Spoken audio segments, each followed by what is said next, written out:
what would happen if there was a full-scale nuclear war between Russia and the United States. Based on non-classified data, the aftermath might go something like this. When one side launches nuclear missiles, the other side detects them and fires back before impact. U.S. submarine-launched ballistic missiles from west of Norway start striking Russia after about 10 minutes, and Russian ones from north of Canada start hitting the U.S. a few minutes later. The very first strikes are high-altitude EMP attacks, frying electronics and power grids by creating an electromagnetic pulse of tens of thousands of volts per meter. The next strikes target command and control, as well as nuclear launch facilities. Land-based intercontinental ballistic missiles take about half an hour to arrive. Major cities are targeted, both because they contain military facilities and to stymie the enemy's post-war recovery. Some cruise missiles take hours to reach their target. Each impact creates a fireball about as hot as the core of the sun, followed by a radioactive mushroom cloud. These intense explosions vaporize people nearby and cause fires and blindness further away. The fireball expansion then causes a blast wave that damages buildings, crushing nearby ones. The United Kingdom and France have nuclear capabilities and are obliged by NATO's Article 5 to defend the US. So Russia hits them too.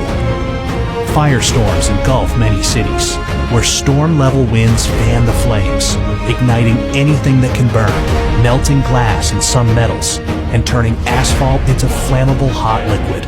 But the explosions, the electromagnetic pulse, and the radioactivity aren't the worst part. Nuclear winter is, caused by the black carbon smoke from the nuclear firestorms.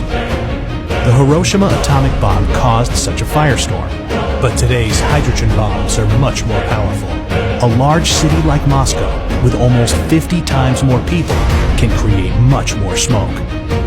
And a firestorm sends plumes of black smoke up into the stratosphere, far above any rain clouds that would otherwise wash out the smoke. This black smoke gets heated by sunlight, lofting it like a hot air balloon for up to a decade. High-altitude jet streams are so fast that it takes only a few days for the smoke to spread across much of the northern hemisphere.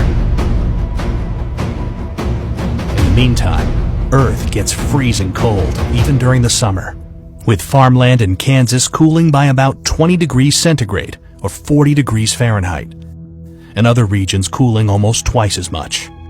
A recent scientific paper estimates that over 5 billion people could starve to death, including around 99% of those in the United States, Europe, Russia, and China.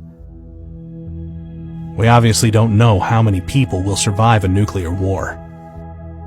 But if it's even remotely as bad as scientists think, then it has no winners, merely losers. It's easy to feel powerless, but the good news is that there is something you can do to help. Please share this video, because the more people know about nuclear war, the less likely it is that we'll start one.